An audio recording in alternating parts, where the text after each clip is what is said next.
Yo, Parish Orphans and Retrogrades. There's a new issue of Eevee magazine out. It's called The Sex Issue. And according to Eevee, which is a conservative Catholic Christian women's magazine, they're giving their readers what they want and have always wanted, which is to say that the left, the progressive left, has always held the corner of the market on sex positivity. That's how they put it. While Christians and conservatives have always held a corner of the market on marriage. And both have exclusively held these domains to the detriment of saying anything positive about the other. In other words, conservative Christians say nothing positive about sex, according to Evie, as it articulates its rationale for this issue of the magazine, and vice versa. The secular left never says anything positive about marriage. Now, critics are, and I think I'm with them mostly, are largely saying this is gross. There are some sick images here, and it's unnecessary to accomplish its end. Today's episode of Rules for Retrogrades is going to be all about the typical feminist type conservatives. I know that's a contradiction in terms, by the way. Like, what's her name? Isabel Brown, who are out there saying this is a really good thing. We need more sex positivity on the Christian right. And they're cheerleading it. Now, I don't disagree with the conclusion that conservatives should not be against sex. After all, it's a false dichotomy between sex and the family. One is key to the other. One is the efficient cause of the other. But it's not as true to say that conservatives need to be out there loud and proud talking about sex the same way that we need liberals, if they're truly to convert their lives and to come around and to do what's best for this shared polity of ours. They do need to come around and say positive things about the family. They need to be out there talking about it. It is the single cell of society. What we as conservatives need to do, I would submit to you, gentle listener, is to stop being negative about sex. And there are some religious Christian weirdos that are outright negative about sex, make up rules as if the Roman Catholic Church doesn't already in place many, many rules on us as it is. They make up their own ad hoc rules, and they say, if you don't follow my personal rule, you're a sex pervert or something. I agree with that. But here's where I agree with the critics of the Eevee magazine. We don't need a bunch of pervy, feminist, conservative, Jesus is my boyfriend types talking about sex. And there's a very, very clear philosophical reason that I'll help you identify on today's show why it's a bad thing. First, I want to shout out Real Estate for Life. You know what I'm going to say. If you're still in a blue state in 2026, you need to get to a red state. There's no better place to go on the internet than www.realestateforlife.org, where a pro-Catholic, pro-conservative, pro-life person will help you get out of your blue state and get to a red state today.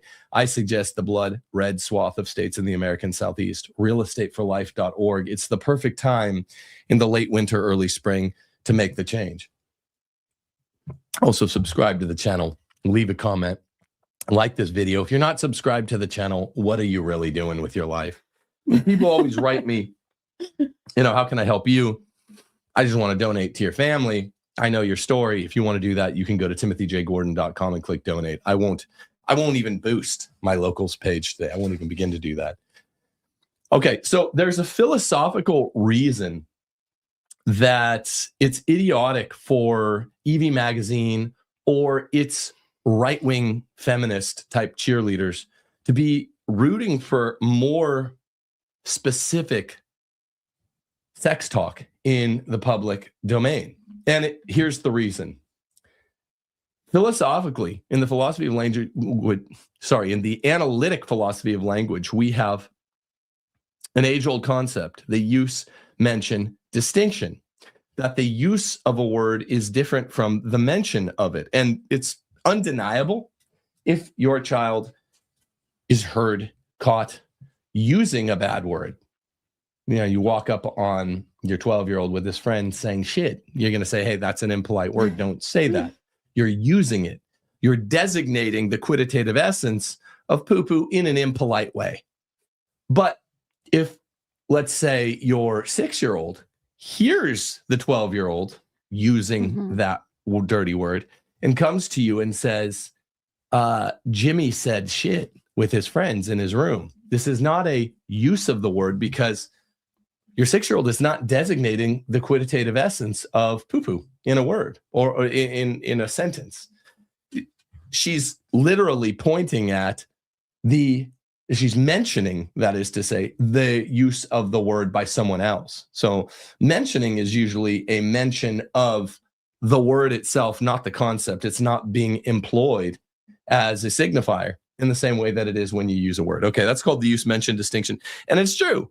It's dumb when people say the F word, the N word, the S word. It just mention what word you're talking about so you don't sound like a 6-year-old. Use mention distinction. It's philosophically coherent, and it's the only philosophically, I think, viable way for adults to address each other. So-and-so said shit. Okay. The one area of human signification where this breaks down is pornography. Because, and this happens regularly on the internet, where you'll have right-wing women influencers, and they'll be like, so-and-so said, showed a gross image, and I'm a conservative Christian. I don't like that. Look at the image. Look at how bad it is. Look at these breasts. Look at these boobies. You're like, dude, there's no use mention distinction with naked images of women for men. I know women are put together differently. You guys are a giant question mark. But for men, which is the normal way to be, I think. When you see someone that you say you're attracted to nude, it's an automatic, immediate occasion of sin. So there is no use mention distinction. Same thing for men who even listen to podcasts, and hopefully they're not listening to female podcasts or whatever. This isn't the most Christian or masculine way to be, to say the very least. But if you do hear a woman talking, the last thing you want to hear is her making mention of even I would say the veritable problem of young Christian women not having much of a role model as to I was a virgin until marriage, which is awesome. How do I now mature sexually so that because this is a big part of life? Because that was a critique, right? Because that's just the critique, and it's the rationale for why Eevee magazine did this all sex issue, and there's some really pornographic issues. I won't show them to you to prove you, because that's what I have one on the screen right now. That's like probably the safest one to have up. Oh, okay. Well, because we're just decrying that. So yeah, I can take as long as it's safe. That's fine, I guess. But there's some pretty raunchy images. Yeah, I'm not going to show any of those. The critique, by the way, from Eevee magazine, which we'll get into, but it was that a lot of the cornerstone, I guess, on talking about these sorts of things like marital intimacy, not even marital intimacy, but just intimacy in general, is coming from really smutty magazines like Cosmopolitan and the Call Her Daddy podcast. And so women, when they're trying to, I guess their argument is to express their sexuality in a chaste way in the marital union, the only options they have are these smutty outlets to kind of give them the tricks of the trade, so to speak. Right. And so they're basically saying that conservative traditional women are going into marriage unprepared for, I guess, just good sex. I guess that's the argument. Right. And so the most of the bros online have issued critiques that I 90% agree with, which is just to say no one needs to hear women talking about that. I mean, let's get Isabel Brown in a second. Okay.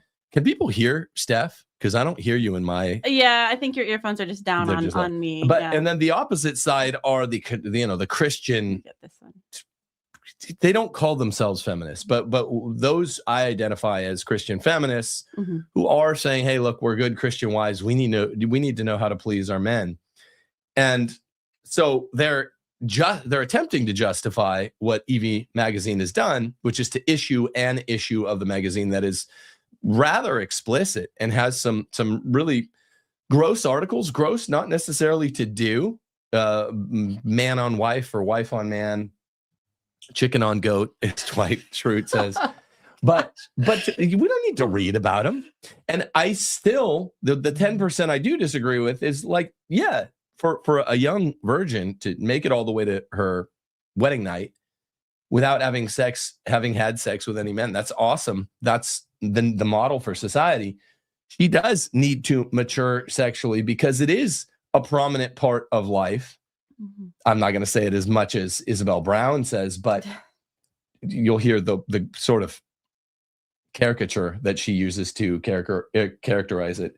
But it's important that she learns. Who does she learn from? Other women? No, that's gross. That's just shop talk. That's weird book talk. The way women prefer to get their pornography via written materials because they're not visually stimulated.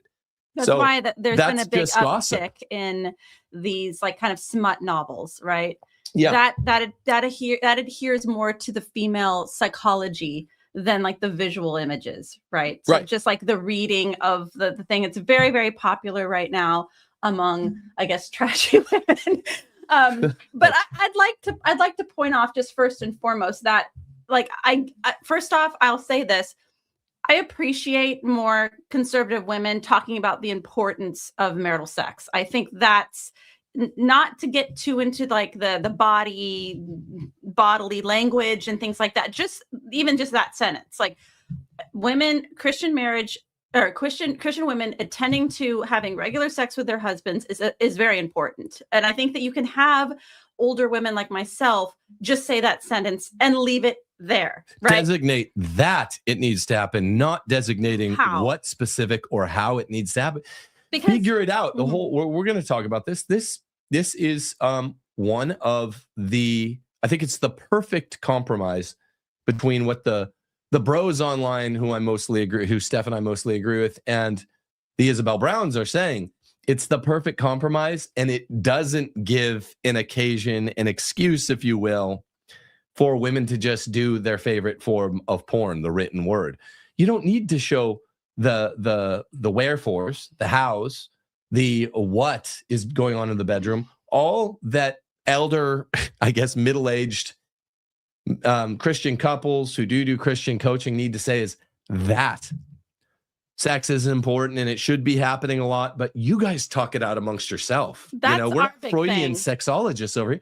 Talk to each other about what you like, figure out if it's licit according to scripture and tradition, and then we don't want to hear about it. It doesn't have this spot in the public domain. Yeah, all that has a spot in the public domain is to say sex is how you have families. Mm-hmm. It's also how you keep families together, the husband and the wife being close, being really attracted to each other. And there's another element to it too, which is a corollary of men's visual stimulation requiring women to stay thin. That's another one of these things no one wants to talk about. I don't want to talk about that. But so we'll talk about that in a second. Can I say this too, that because we do the marital counseling, right? So, these topics come up, but we're very careful about starting and ending with the basic sentence. We do coaching, not counseling. I'm sorry, not counseling, coaching. And obviously sex is a big deal in marriage. And that's a big thing that we're always talking about because we're Catholics. We're to have big families. We're supposed to enjoy each other's company and so on and so forth. But there's a fine line between instructing couples, like we said, that you ought to be attending to this often and telling specifically what you need to be doing in the bedroom. And this is where the feminism, I think, from this magazine really is just like right in your face, because it's women telling women how to please a man instead of the women. And women who take this advice are really going to be missing out on a great opportunity for actual intimacy, because really what they need to do is they need to just be virgins, getting married to their husbands, and then over the next year or so be having like frequent sex and frequent conversations with your husband about what he likes, what he doesn't like, what he's into, what he's not. And you don't need some smutty feminist magazine to tell you what other women think your husband's going to like. Just talk to your husband. Like, I don't understand. And the other thing I'll say too real fast is that there's this modernist notion, because of the smuttiness of the culture, and the sexualization of everything, that when you first get married, that everybody needs to be having, I guess, I even hate saying this kind of stuff like publicly, but the greatest sex of their life right away. That thing takes time to perfect, and it takes conversations with your husband. It takes lots of practice. It's not something you're just going to be great at right away. You shouldn't be. If you are great at it right away, then you probably have had too much practice before marriage. So this is something that you need to work on together. You don't need a magazine as long as you know the basics, because I think one of their critiques was like, well, you have some of these traditional women who are coming from weirdo households that don't even know how things work. Yeah, that's weird. I agree. And I think exaggerated. Yeah. But they know the mechanics. They need to know that it's not evil. The husband doesn't have to put a bag on his wife's head. It's not evil to enjoy the flavor of your food. We're trying, because we're also trying not to commit the same use-mentioned distinction breakdown that Isabel Brown did. We should probably just listen to her so they'll know what we're arguing against. But the point is, these feminists, hard left, and even the right-wing feminists are like, well, if no one tells them how it works, then how are they going to do it on their wedding night? It's like, okay, well, everyone figures out how to, to plug in their vacuum cleaner. They all know that. They're not retarded. They probably, in some of these weird trad households, even some weird Novus Ordo households, they're being taught odd things like it's bad to be excited about it, or to be into your wife, to look forward to it. It's bad to that's fine, but that's a simple admonition, one-time admonition. It's not bad as long as you follow the age-old rules, which is marital, unitive, procreative, right? Not and no contraception artificially, then you're basically good. Like, go to it and have conversations with each other in the bedroom, true not in intimacy. The sphere. They're trying to fast forward intimacy, right? They're trying to make it all about the pleasure of sex, so to speak, instead of like what, as traditional Catholic women, were, yes, everyone should be enjoying sex with their spouse. That's true, but there's also an entire aspect of it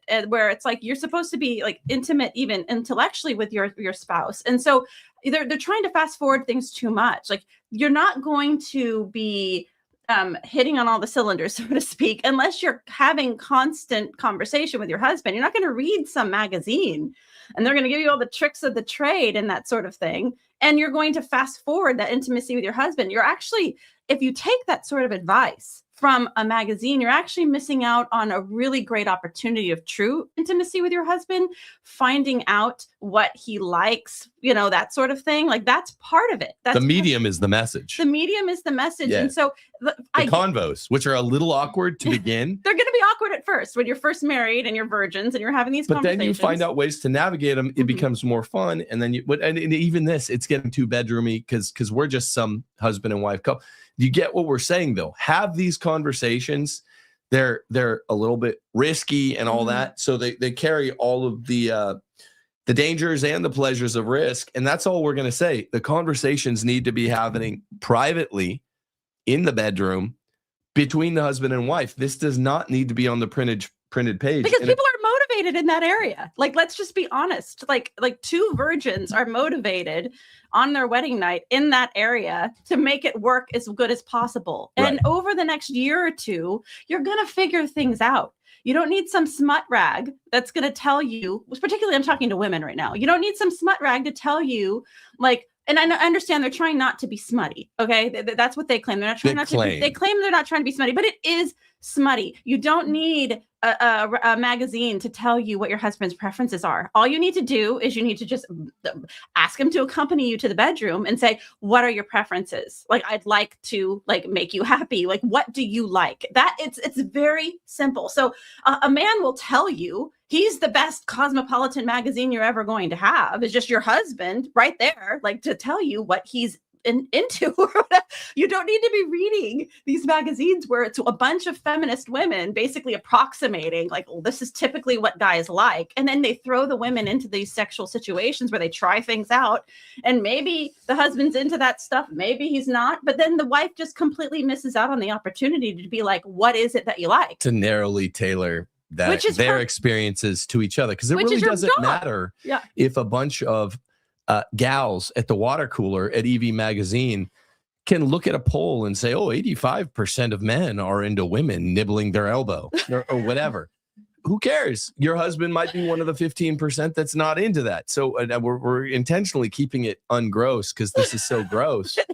But you get what we're saying. Just go to the source. And that it's not an unfun conversation to have once you get into it, and it brings you closer. Okay, let's play Isabel. So she's Can you bring me up on the other view? This Steffi? one here? Yeah, thanks. Yeah, you're just a little dark there, but that's sure.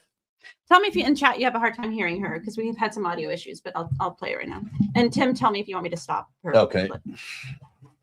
What you see literally everywhere out there in the world of women's media is celebrating the most disgusting degeneracy possible. Most women, I'm finding, who are my age, are learning about sex largely through a singular podcast led by the most influential and successful female podcaster on the face of the planet, Alice Cooper, and Call Her Daddy. And if you've been listening to Call Her...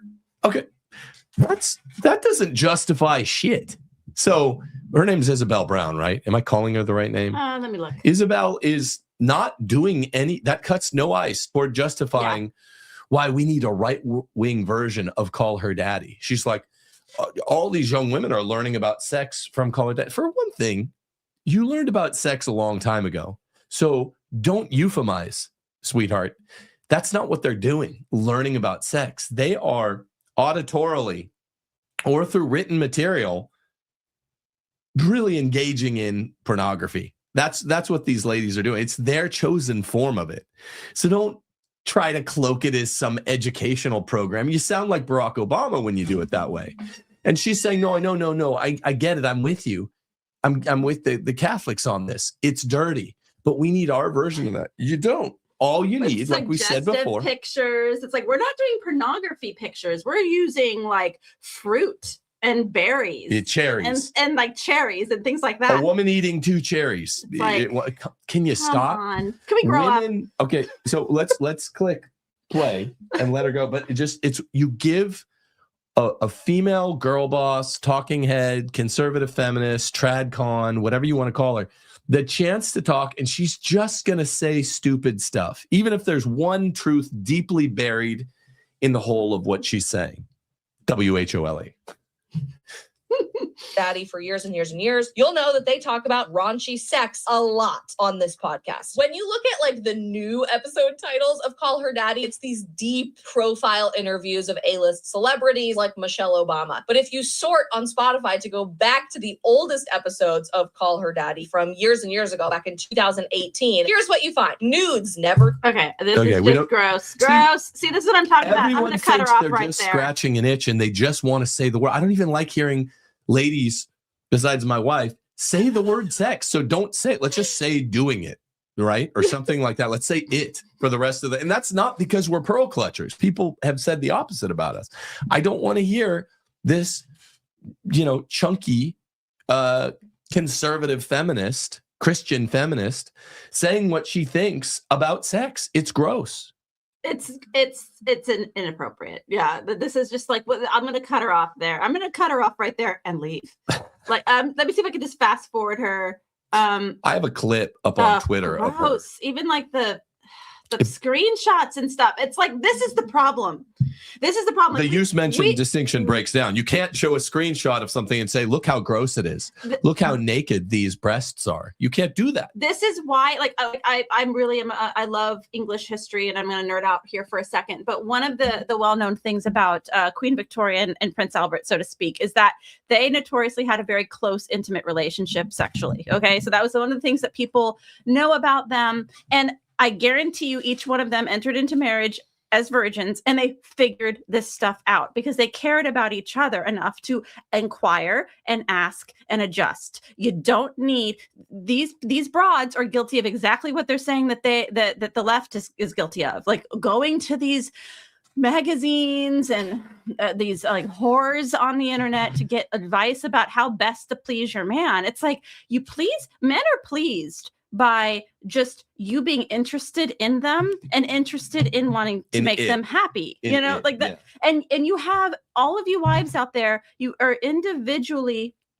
married to an individual man, and he's going to have different preferences and tastes and things like that. And you're not going to find this information from the whores on the internet or other broads who are in married relationships. That's why we never get into that with our coaching couples. We never get into like specific tastes and preferences. All we say when we talk about the sex issue, if there's a sex issue, like if a couple's not being intimate enough, is that you need to tend to this frequently, and you need to have lots of conversation about what each other is looking for. Like if the woman is overweight, or if the husband isn't, showering beforehand or whatever. Like you need to have those conversations with your husband. And it's not wrong for conservative, traditional Catholic parents to just give their daughters the basic information about how sex works. Well, that's appropriate. People are motivated, like you said. Let's play her again. To figure it out the same way fat people are really good at figuring out all of the nooks and crannies on the menu, right? When you go and you eat with fat people, and they're just like, they just know all the ins and the outs of that menu. You don't even have to open yours. You can just be like, what are the best 6 things? They're like, okay, now it depends. Are we doing saffron tonight? They have 6 dishes that are saffron involved. You talk to a fatty and they've figured it out. They know all the names to the specific burgers. We call it the food thinker. Yeah. So like, that's how everyone kind of is. It turns out privately, I'm not trying to say everyone's a pervert. Privately, everyone's like that with their spouse if they're sufficiently motivated and they're sufficiently close. So let them figure it out by talking to each other. That's all we're saying. Let's let Isabel. Okay, I'm going to try to fast forward through all the gross garbage that she had started. Clip. I have a good clip. Let me see if this is enough here. And by good, I mean terrible. By good, I mean gross. Here we go. Because it's been one of the only voices in women's media actually talking about intimacy from a woman's perspective. Now, it's an evil perspective, and it's telling women all of the wrong things that are going to lead to actual satisfaction in your intimate life, but at least they're talking about it. And for millennial women who came just before us, the only real outlet for this type of advice was between the pages of Cosmopolitan magazine, right? To be a Cosmo girl meant you knew everything that you needed to know about sex and intimacy, which, by the way, is its own entire section still on the Cosmopolitan website, sex and intimacy section, where under the latest headlines, you'll find things like this: 25 household items that double. Yeah, gross. Yeah, gross. See, you mentioned distinction breaks down here in this one area of life. I already explained why. And she just looks like she's looking for an excuse to say it. Again, like from a woman's perspective, like everything from the woman's perspective. You need to know how like the sex works from a woman's perspective. It's like, oh my gosh, ladies, can you not sound selfish and creepy and weird at every opportunity? This is not from like the woman's perspective. This is a unitive procreative act. And women need to be stopped thinking about what, like they need to know all the tricks of the trade. And it's about like their personal pleasure, what they're into. From a woman's perspective, all that bullshit is what actually kills intimacy. Yep. It just needs to be a man and a woman in their room having a conversation, figuring it out. And they will figure it out. Men don't like, so women, when they talk about it, they either talk about me, my body. I'll play you another clip by Isabel Brown. It's gross, but it's not overboard. It's either about me, and it's this narcissism that men don't like about women. Is that a lot of women are narcissists, particularly today, most of them. Or if they're like, okay, we want to know how to please men. And they're talking about it in these broad generic terms. No, that's weird. That's like when your wife is dressing up to impress all the other men in the neighborhood. You know what's actually cool is when a wife talks about what she can do in general, not just in some gross bedroomy way, in general, to please her husband. She narrowly tailors what she does to his preferences, inside and outside the bedroom. That's cool. Not when a woman talks about it from how she's pleased or what pleases all men. And that's all feminists do. And that's all these magazines do. Conservative feminists tend to talking about what pleases all men. It's like, well, why do you want to know how to please all the dudes in the neighborhood? That's weird. And feminist leftists typically talk about you need to make sure you're getting your pleasure, even Isabel said satisfaction. No, you have the one person you have to impress right there. Well, he does for me too. Yes, in this one way, the Roman Catholic Church teaching is actually egalitarian. It's the one way there's mutual submission. It's in bedroom mutual submission. Pope Pius XI taught this. 12 taught Meaning this. if the wife requests the marital act, the husband has trying to submit please as each well. other. So you each have the one person that you need there willing, as long as they're not children about it. And this is why you should be mature sexually once you get married. Be willing to have conversations that are maybe a little awkward, but they could become, I guess, fun with one another, because you have the one person in the world sitting right across from you, men, who you should ask, oh, what about this? What about that? Do you like, would you like to see me in a loafer? Could I offer myself in like a rotorboard or whatever it takes? Would you like to see me in a Dockers? Whatever it takes, right? That's good. Well, That's this healthy. isn't in And a same chaste thing way. for women with men. This isn't even in a chaste way. I'll just say this. This is what I'm telling women to do all the time, like in a chaste way, like around your house. Like if you know your husband likes dresses, then you get your ass in a dress during the day. If he likes your Skirts. bare face, like then you wear a bare face. Some people are like, why does Steph wear makeup?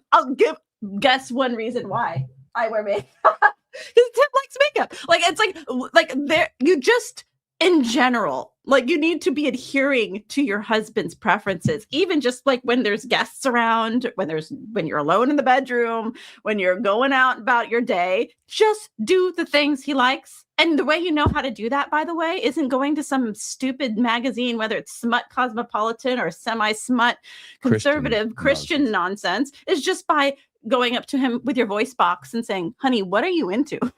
It's that simple. Here's the one bit of, let's let her play. I want to talk about the one bit of advice generically that all married women do need to know about every single man out there. And it's the one thing that, even though Isabel Brown and Evie magazine seem to want to talk about intersexuality in a generic way, rather than just go pick the brain of the one person you're charged of doing it with, I'll say this one thing that you don't actually want to tend to about what generically all men like. We'll do that after we finish her little smut section. She just can't help herself too. This is like the problem with conservative women, like giving these sorts of advice. Like even in this small clip, she's showing pornographic titles. Like it's like we're striving to like we probably have failed ourselves in this, because it's a really hard line to walk when you're talking about these things, but you're also trying to be respectful in the dignity of sexual relationships without getting smutty. But it's like putting up like 20 of these disgusting titles and things like that. This is the problem. This is where conservative women, they're like looking for this advice. It's the best we get. It's like this smutty version, conservative version of it. Phone call away. He's just a phone call away, and you don't have to like post internet and like do all this other nonsense just to get the good scoop on what your husband's into. Here we go. That's rooting intimacy back of marriage, which is wildly important compared to all of the other media out there, and something that can actually be helpful for women who do need a thriving sex life with their husband in order to have a happy marriage. You see what's going on here? The best definition for pornography is to strip the proper context of a good thing and place it into another context, a bad context. This makes it a bad thing. That's all pornography is. Think about it. Sex is a good thing when it's marital, procreative, unitive. What you see, and so when you take this private thing, privacy is the watchword, and you make it public, you're pornographizing it. Well, that's exactly what she's doing, and Evie is doing right now. They're pornographizing it because they're saying, you even heard her say it.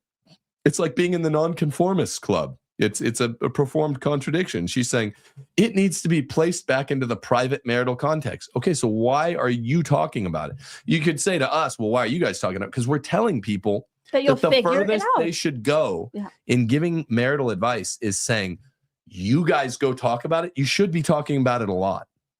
Okay, listen to this Isabel Brown clip where she's not even... She can't help herself. Listen to the feminism. most exciting parts about being alive, and it is insanely better with a man who is wildly, completely obsessed with you. A man who knows your body because he has made it his business to learn, and he gives you the emotional safety to completely let go. Sex is one of the most exciting. So sex, okay, we already know that. Sex is This is why it's exciting. bad getting advice. New Christian wives out there. This is why it's bad getting advice from women about sex, because they'll always put it through this really unhealthy, oh, he has to be obsessed with you. Oh, he must worship your body. This is where we get women acting like brats when they're pregnant, because they're like, I'm a goddess who gives birth. Why are you not doing Right. all these things for me? Look what Right. my body is capable of. Look how beautiful my body is. It's like, lady, you sound high maintenance and a gigantic pain in the ass. And it doesn't even sound like you have a good intimacy with your husband, because what I'm hearing about is him worshiping your body and you just learning all the stupid pornographic sex trades from some magazine. It's like, this is gross. Or It's being disgusting. obsessed. It's being obsessed. She said he should be obsessed.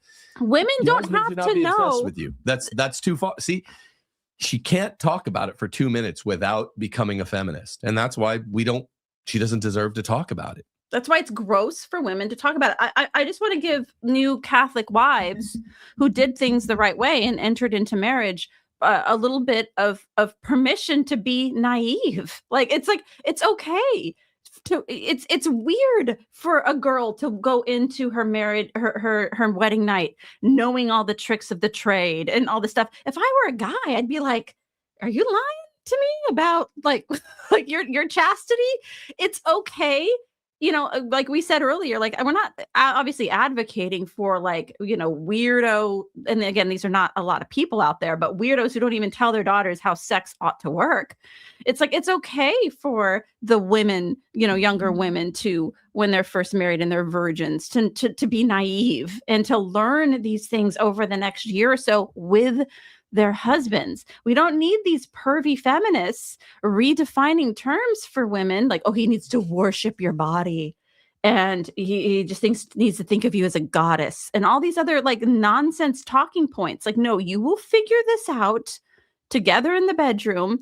And I'll be honest with you, you're probably going to have a way better sex life than these women who run off to these magazines anyway. Because if you're actually interested in your husband's preferences and they matter to you and you adhere to them consistently, and this might evolve. This is going to evolve over time. Like, he's going to give you new directions and new things to do or try or whatever. And as long as you're open and willing within the confines of what's allowed in the church, like, to do these things, it's like, it just makes perfect sense to me. It's like, just that will be a better. Even that's sounding probably weirder than you mean it. Yeah. What we should, like, it's just funny that she can't talk for 30 seconds Yeah. without saying he should be obsessed with you or worship you or what. That's not normal. What she said to Right. start the clip is normal.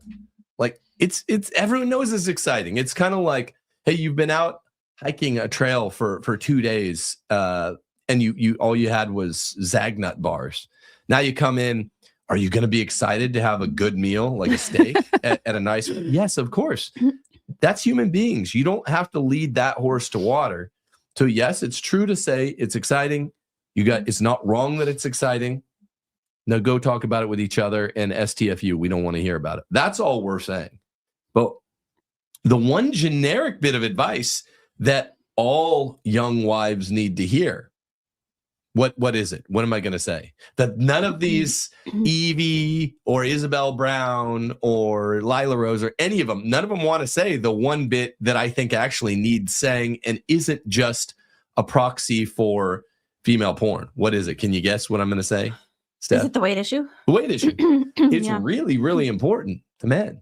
So young women could do well to be reminded every day that your weight, right? I did a tweet on this, should be somewhere in the ballpark of 100 pounds if you're 5 feet, and you add 5 pounds per inch.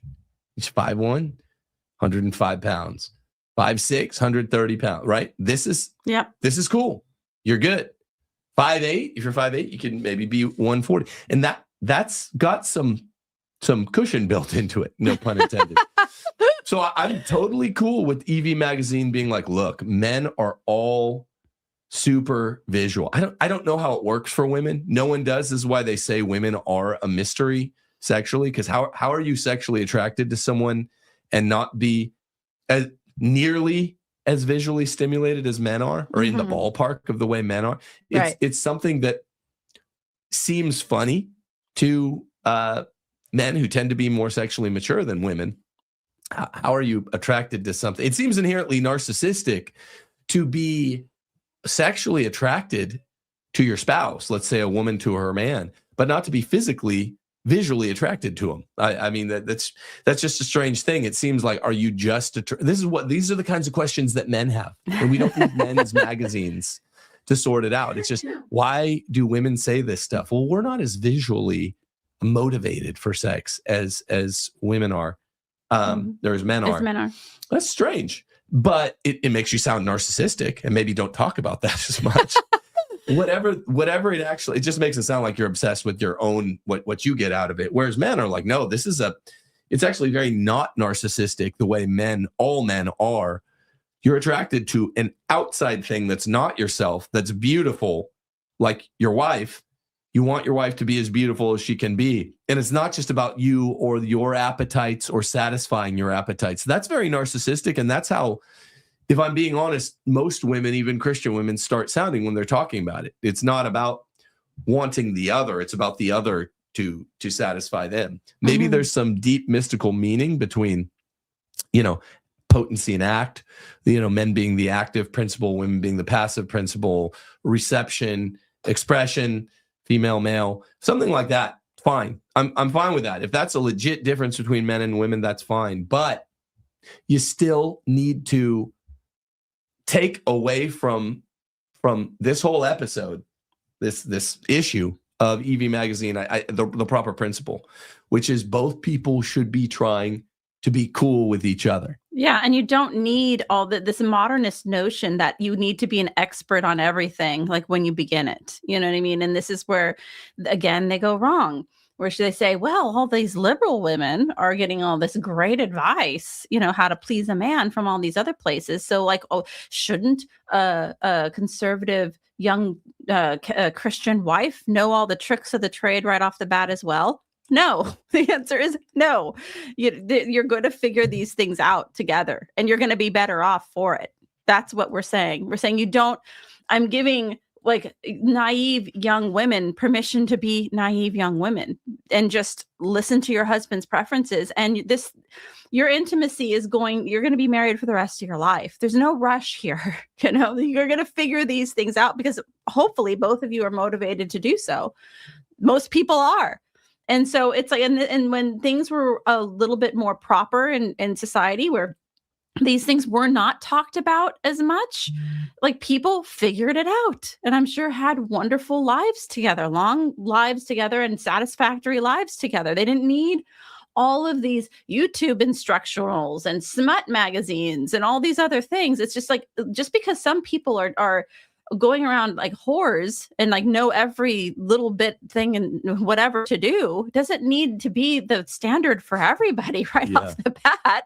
It's just gross. And again, it's like, it's the wrong approach. I'm not saying like as a woman, to be, interesting and fun and all this other stuff is bad. It's not. It's just that this is a natural thing. Like we were talking about this even with like the looks maxing stuff. It's like, yes, I appreciate and love beauty, in human beings. That's a great thing. But it's gay and lame and homofagging whenever you're just like, oh, I'm going to spend $200,000 and I looked like a thumb before, and now I'm going to go and I'm going to look like some Adonis. It's like, but the thing is that you're not naturally an Adonis, and your kids are when you procreate, your kids are going to look like a thumb if you naturally look like a thumb. What I'm saying is, which is like fine for which them, is fine for them. But the thing is, but you're a liar. Women have plastic surgery.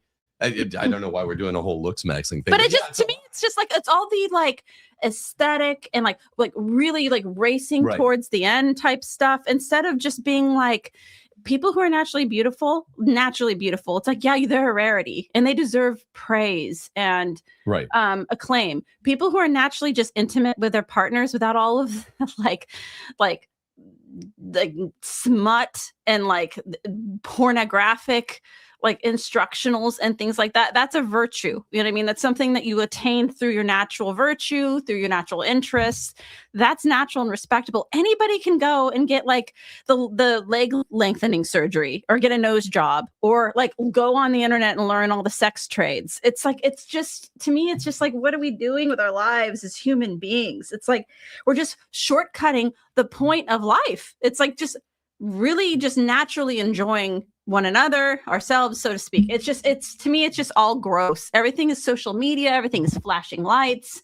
Like nothing seems real anymore. Everything, and nobody's just like in their bedroom, like just having conversation with one another and like figuring out like about each other's preferences. We have to learn about like our husbands through Eevee magazine. Eevee magazine's going to tell you what your husband likes best in the bedroom. It's like, guys. Allegedly, by the way, they're getting praise from New York Times and other leftist outlets, Wall Street Journal, for doing this stuff. We're not, I don't know. I don't know how much we're repeating. I don't know if people have questions or comments about this, because I'm kind of curious to hear more than most shows, if I'm being honest. What are people thinking about this? I liked Majorian had some good takes on it. I think it's what are some of the trads? What are some of the traditional? I don't want to say trads because I know the Orthodox are on this as well. But what are some of the guys saying? You know, online, they're just saying like STFU, like we don't want to hear Isabel Brown talking about this. We don't want to hear Lila Rose talking about it.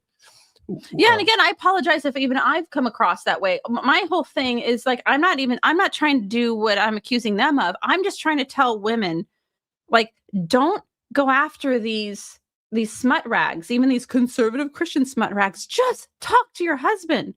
Just ask him what he likes and then go do it. Right. It's that simple. You don't need all of this crap. Right. That's all I ever say in our marriage coaching. If a couple's having like a sex issue, we say, okay, first off, you need to be doing this a lot. You know, like you should be doing this a lot. If you're not, you need to up your game in that arena.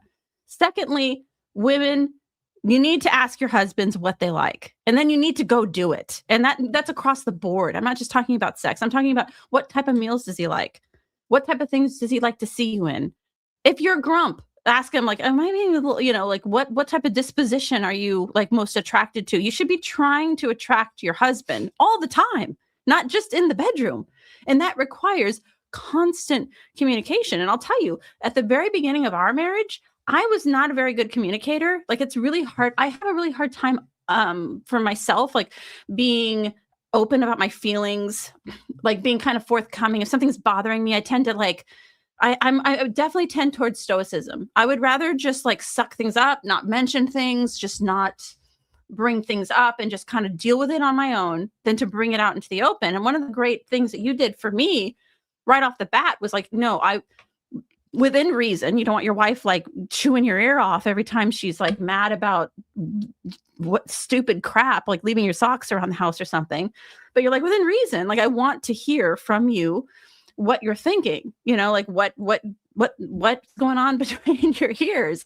And that really helps. So that's going to be something that you're going to need if you're first married to practice at, like just being able to say, this is what, you know, I like, or this is what I'm upset about, or what have you.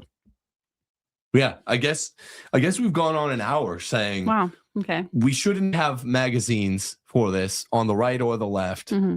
They're going to be there on the left. You know, Cosmo girls are going to be Cosmo girls, telling them the most basic things, the takeaway principles that can be derived from simple conversations between spouses. And we're kind of repeating this, but honestly, that's what a lot of the marriage coaching is in general. And I think you're right, Steph, to abstract, to pull back a little bit and just be like, I mean, let's not make it totally egalitarian because it's not.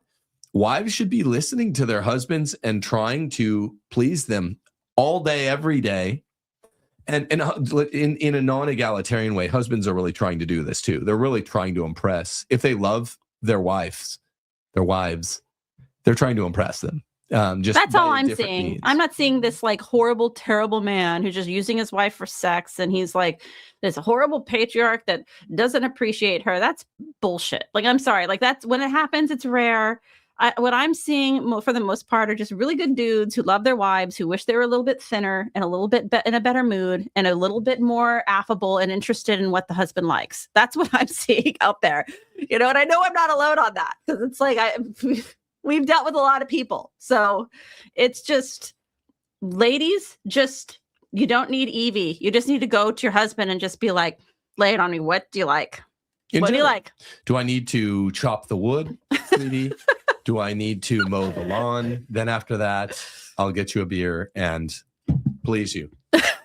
I mean, or whatever your system is, I guess Isabel Brown, by the way, is being invited to the State of the Union address tonight. Over the sex stuff? No, I was like, what is that? No, not because of that'd be a hell of a thing. And maybe President Trump, who definitely I think is a perv, maybe he wants to hear about it. That's not what it is. It's just she's a Daily Wire gal. I always forget she's with Daily Wire. Okay. So she's going along with Michael Knowles to the State of the Union address. When are conservatives going to get rid of the e-girls? I don't know why this is. When people say no e-girls ever, and then it's kind of is like the growing critique of the Lila Rose types, where it's like, do you really want abortion to go away? Because your whole organization centers on having a bête noire to combat the abortion industry. So do you really want it to go away? Because then, Lila, you're going to have to just go home and like STFU. That was the best thing that ever happened to me. It's like when I got off all social media, I got rid of my cell phone, all of that. It was just like, man, women this is thrive. Not a challenge for you. No, but I'm just saying, like, I'm just giving encouragement to women who are like on social media, like women posting selfies. Stop that, especially if just stop it in general, because everybody knows what you're doing. I don't think Lila could do it. No, I'm saying it's the same thing in this case with e-girls. A lot of a lot of our audience are based young white guys that are like, no e-girls ever. And they like beating up on e-girls, but they seem to forget it, half the time, and they'll be responding to the content of an e-girl. That's not just what we're doing here. We really want all of these Isabel Browns to just go away. Why should she be there at the State of the Union address when a man could be covering it, doing a better job? And why is she giving out like this sort of like kind of gross advice when it's really just very simple? Things are just a lot more simple than people think they are. Yeah. The internet's kind of complicated everything. Now that you have answers at your fingertips, you think that you need answers at your fingertips at all times. Figuring things out by yourself is actually kind of better, I think, in a lot of ways. And in the marital intimacy way, I think that's preferable. Like, you don't need to, if women even like, and this has happened from time to time, where women have sought out advice from me, and it's been, a little bit more explicit than I'd like. I just gently and nicely tell them, like, have that conversation with your husband. As long as you guys are following the rules of the church. Like, if somebody has a more specific question about like what is and isn't allowed in the marital act in relation to the Catholic faith, you and I try to answer those questions, but we try to answer those questions with respect to language, dignity, and not trying to make things into a, like semi-pornographic, example, our answer. So it's like, it's easier and best for all couples to just approach each other and have these conversations. And that's a really good habit, just to cap it, for these inexperienced Christian wives. Eevee magazine is trying to say, which I get and I appreciate, that like, hey, sex is important in your marriage. You need to tend to this often. It should be fun for both of you. Yeah, that's great. That's I don't have a problem with just saying that. But when you're starting to give like really gross like instructionals and stuff, like, that's where you cross the line. That's where you really should just kind of cap it there and just say, now go talk to your husband and see what he's into and go do it. Now just go do what he says. It's that simple. Let me read Isabel Brown's Twitter, the post on this. Everyone's big mad. I'm just so sick of hearing from women. Everyone's big mad at Evie magazine for announcing their new sex edition to provide intimacy advice for married women, claiming it's inappropriate for Christian or conservative women to discuss sex in public at all, because it is. It is, yeah. What I think most people are missing, Isabel's going to hit us with her insight. is the fact that women are going somewhere for sex advice. They are going to go somewhere. And right now, the only outlets that even exist boil down to Call Her Daddy, encouraging threesomes and abortion on demand. Gross. Or Cosmo, encouraging cheating on your boyfriend or using household items as blah, blah, blah. Whores, yeah. Thank God for a place like Evie. See, she buys the premise. It feels like a limited hangout. You don't need to go somewhere. Thank God for a place like Evie and an editor-in-chief like Britt Hugo Boom that understand the importance of intimacy and sex and marriage. The importance of intimacy and sex and marriage. You'd be shocked how many sexless marriages are out there. We know. Yes. Encouraging married husbands and wives to experience what sex is supposed to be, a glimpse of heaven on earth, more of this. And I would just say, read the comments underneath this post. It's kind of refreshing. Rollo Tomasi said Evie's a political tool for Peter Thiel to capture the Brett Cooper fangirl demographic for the midterms.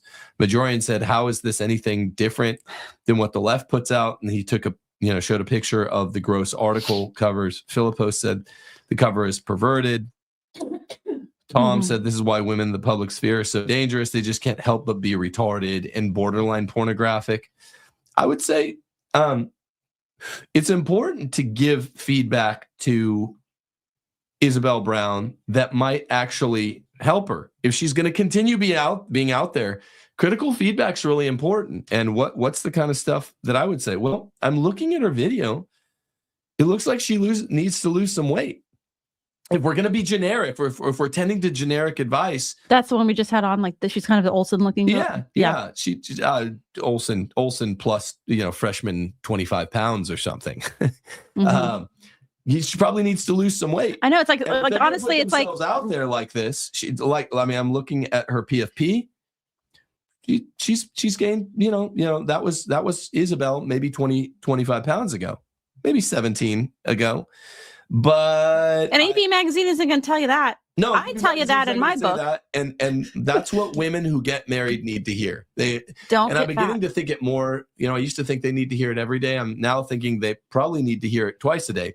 It will improve your married sex from a male perspective. You just told us your female perspective is borderline pornographic. Let me be completely G-rated. Okay, see how I'm not surrogating my judgment or advice for anything sexy at all. I'm saying this will make a big difference, unlike your female spirited advice. Lose 15 pounds. Lose 15 pounds, and it will make such a difference. Don't gain a crap ton of weight, like when you're pregnant. It's hard. I'm how many weeks away am I of giving birth? Like 4, 6. Like it's hard to not gain like a ton of weight. Well, pregnancy is different. No, but I'm even saying like this is not. I'm looking at all of these videos. I know she's not pregnant. I'm saying that like women are so bad about letting themselves go in general that like even when you have a reason to let yourself go, like they just go overboard, right? Like every time. Like you even have like a pregnant lady. It's like, well, I'm eating for 2. It's like, you look like you're eating for 7. Like we all in general, pregnant women, I'm just going to say it.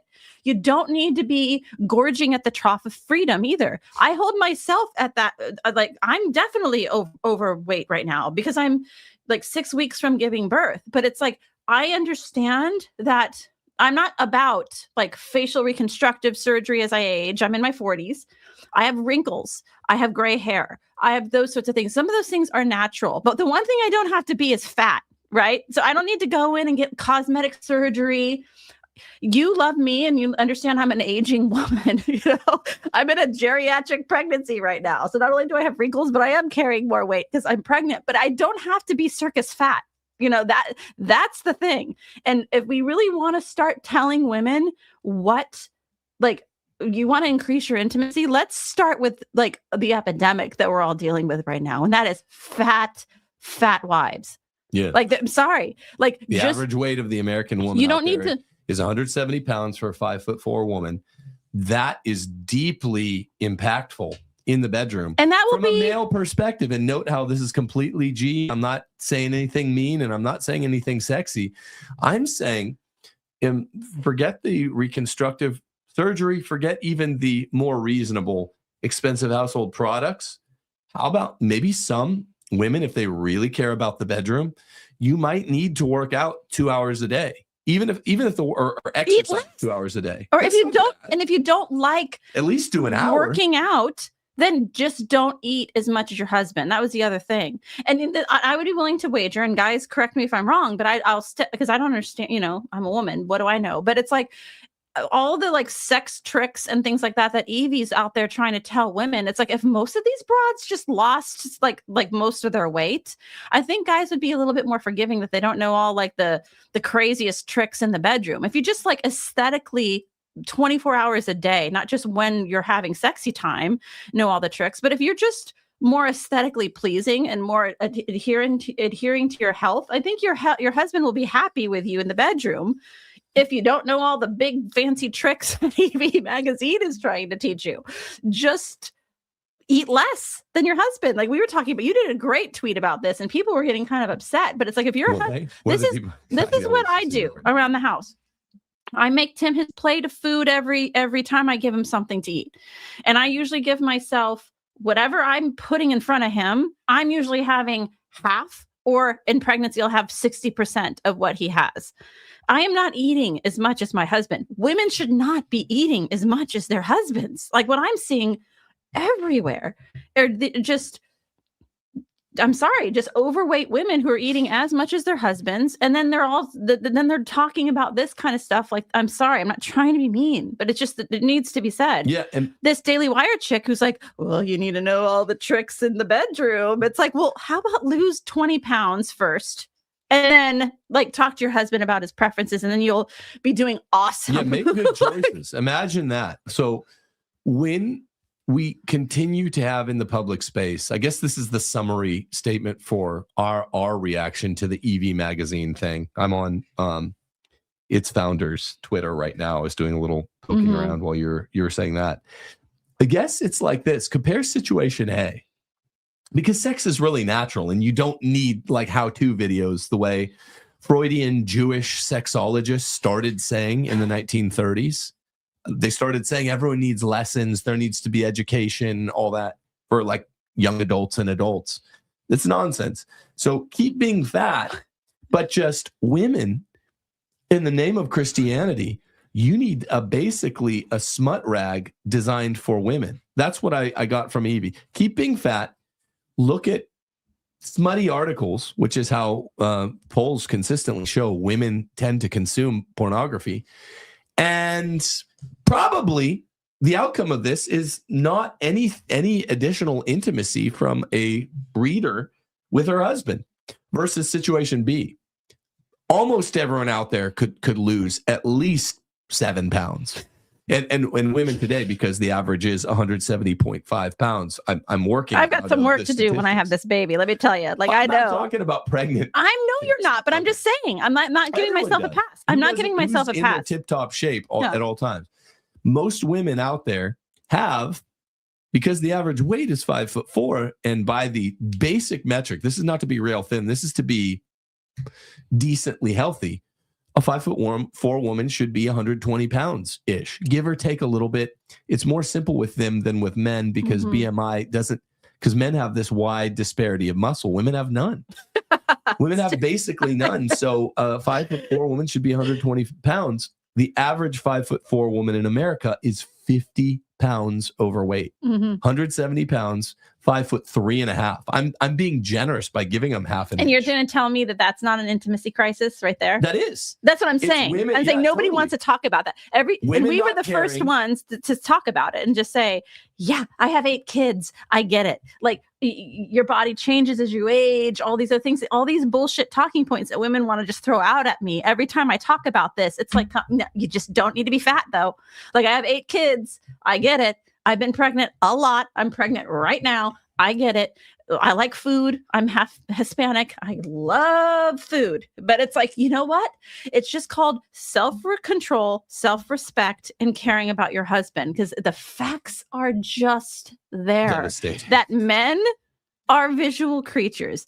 Take it up with God. You know, if you find that offensive, I don't know why women find that offensive, because God clearly made women like beautiful to look at, right? for a reason, like we're the fairer sex. And we'll talk about that when we want to get attention. Like, oh, we're the fairer sex. But then they don't put it to its logical conclusion. It's like, well, why do you think God made babies cute, for example? And I read this in a magazine when I was in biology class. And their thesis was, and, again, this could be secular science bullshit, but they were saying, God made babies cute, or babies are cute because their mothers initially wouldn't like harm them because they're a lot of work and they can get kind of annoying and they require a lot of attention and all this other stuff. Patience. So patience and that sort of thing. Same thing with women. I'm sorry. It's like, why are women beautiful? Because we're annoying and we're a lot of work and we need a lot of patience. And it's like, read scripture if you think that I'm being crazy here, but scripture puts women on blast for our difficult, wild, like out of control, like naggy personalities. That's just reality. And women are the ones that are traditionally, just if we're being honest, because it is the reaction to the sex edition of Evie magazine, sexually immature, that are the ones that are causing most of these marriages to be sexless. And that's most men, with the average 170-pound wife being like, okay, this is not gonna be great. But still, most men are the ones that are being denied coitus when they call for the marital act. And they're like, okay, I mean, 5'4", 170 pounds. This is, you've basically turned me into it. This is what the average man has to be saying, a de facto chubby chaser. But I want to be intimate with my wife. I could imagine these guys saying, okay, you're 5'4" and you weigh 100, you're 5'3.5" and you weigh 170 pounds. It is healthy for marriage to have an active vignette of life in this dimension. It's so selfish too. Like, okay, I'll do it, and I'm still getting denied. Yeah, that's the crazy part. That's how the average schlub out there has to feel, and he's a cuck, and he's in the longhouse. Well, it's really selfish. Women gaining weight is really selfish. You're lucky enough to get a man who's interested in you, and obviously who's attracted, because they'll say, well, this is just vanity. It's like, no, it's not, because you got a man attracted to you, right? So all these women who are in individual marriages, your husband thought you were cute when he married you, right? He thought your face was cute or whatever about you was really cute. And then you abused like his good feeling for you by gaining all this weight. And it's like, why are you doing this? Because you have lack of self-control. But on top of that, it's also just selfish, because it's like, I'm a mother of 8. It's like, not only is it bad for my husband, it's like, who wants to like be like with the big fat? So nobody does. But also it's like, it's terrible for your health. I have 8 kids and a husband to be alive for. You know what I mean? I'm half Hispanic. If I have like anything with cholesterol in it, I'm on the verge of a heart attack within 10 minutes. It's like, just in general, it's so selfish and gross and unfeminine. It's like, just like, be a healthy weight, not just because it's physically more attractive, which obviously it is. No one's attracted to fat people, but because it's just healthier too. It's like your body works best in the most aesthetic way. Who would have thought? You know what I mean? Like, you're thin, you look better, and you feel better, and your health is in more and you're in gonna line. Naturally tend to the marital act, and you'll tend to, because that's the other thing women I've heard from, when they are fat, they do tend to be ashamed of their bodies, because all women who are fat are ashamed of their bodies. I don't believe a damn one of them that says that they're not. So that's bullshit. But when you're fat, you're ashamed of your body, you tend to close it off or hide it or cover it from your husband. And I have heard from, and it makes perfect sense because it's obvious, women who have lost weight actually feel sexier and want to engage more in sex with their husbands because they just feel better about themselves. So it's just a win-win-win-win-win-win-win-win-win. Like, there's no negative about it except for women who all get up in their feels and say, well, I don't like that it's that way. I should be able to weigh 300 pounds and my husband should love me anyway. And I always tell them, it's not about love. Of course, your husband should love you if you lose your legs and your face goes on fire, or your like arm is ripped off by a Laplander. That's not what we're talking about here. We're asking if he's attracted to you, and your husband has a right to be attracted to you, and you should try to attract your husband. That is a part of things. Yes, if you have to function on bare fumes because you got into like a I don't know, a horrific gardening accident and you lost all your ability to like function, your husband should love you and like feed you through your test tube or whatever, but or your that's not an aspirational that's situation. not aspirational. And this that's is how where narcissistic today's women are. They're making the worst case scenario aspirational where it befits them. And then they're making situations like their own glorification that aren't even virtuous. They're not even optimal in a theoretical sense, aspirational. Like, I don't know, he should be obsessed with you. That's a big disservice. Helen of Troy's husband, I guess Paris or whatever. Helen of Troy's husband should not be obsessed with her. He's got other shit to do. Not only that, he but should like her a lot. He should love her. Right. She should like him a lot and love him. But you wouldn't say that a wife should be obsessed with her husband. If someone said that, you'd be raging. And it's much more natural for a wife to be obsessed with her husband than vice versa, because she was created from him and for him, not the other way around. And let me say this too. I'll take a step back, even from like the harshness I just gave women there. Like, my husband doesn't need to think I'm the most beautiful woman in the world, because frankly, I'm not. What he needs to think, and what I want him to think, is that I'm good enough for his standards, like I'm adhering to his preferences, and that on top of everything else, that he knows I want to please him. Men find that beautiful. There is always going to be a more beautiful woman, like physically. There always is going to be one. And it's like that. Except with you in your case. Thank you for lying. People desire the desire point of the others. It's Hegelian. But this is the point. Yeah. It's like, just be as lovely and as attractive without going stupid, gay, look maxing, like where I'm spending hundreds of thousands of dollars basically lying, you know what I mean, to people that I don't look like a thumb when I actually genetically do look like a thumb. Like, just be like, for women, just as good as you can be, you know, within reason, without going bananas and like, you know, chipping into vanity. Like, just watch what you eat, ask your husband what he likes you to see you in, and try, with the acknowledgement that you're not the most beautiful woman on the planet. You don't have to be to make a man happy. Here's what you do. In addition to a wife's portion should be 2/3 of what her husband's is. 3 meals of the day. Look at what you're serving him out. Do 2/3 of it for you. And hopefully your husband's not fat too, or you're even 2/3 of a fat man's portion. And then talk to him about it. And if you're so strapped for time, then wake up 45 minutes earlier, walk 45 minutes in the morning around your block, and walk 45 minutes in the evening. If you start from doing none, or from doing whatever amount of walking your leg stumps carry you about just your work in your office and your home, those things dangling off your hips. Those things dangling off your hips, if you work them an extra hour and a half, by getting an hour, people sleep too much. That's the other thing. Americans sleep way too much. You don't need 8 hours of sleep. Get 6.5 if you're getting 8 now and you're not exercising at all. What's your hour a day exercise routine? That's for a fit person. If you're a fat person, you need an hour and a half, and maybe all you can do is walking. If you add an hour and a half of walking to your life every day, or 6 days of the week, take Sundays off if you want, get a little less sleep, 45 minutes in the morning, 45 minutes in the evening, cut your portions down to whatever you're serving your husband times about 2/3, you're gonna be a great weight.